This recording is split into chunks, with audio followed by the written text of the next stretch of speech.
2 தடவை ட்ரை பண்ணாரு, ஃபெயிலியர், போக முடியல. 3வது தடவை அவர் போறப்பதான் போர் நடந்துட்டு இருக்குது.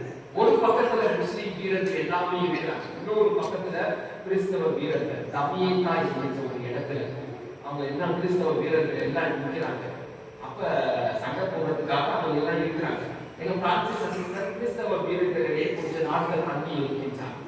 அதுக்கப்புறமா அங்கு அதை வழிநடத்தி கொண்டிருந்த ஒரு கர்தினால் மாறிட்டு அவர் சொல்றாரு, நான் அந்த முஸ்லிம் அரசரை போய் பார்க்கணும், அவங்ககிட்ட நான் போய் பேசுறேன் அப்படின்னு சொல்லிட்டு அங்க இருந்தவங்க கர்தினால் எல்லாரும் சொல்றாங்க, நீங்க போகக்கூடாது, அவங்கள கொன்றுவாங்க, அவங்கள கொன்றுவாங்க, யாரும் அவங்களோட இடத்துக்கு போறாங்க, அவங்க நாட்டுக்கு போறாங்க, கொன்றுவாங்க, காலடி வச்சா கொன்றுவாங்க.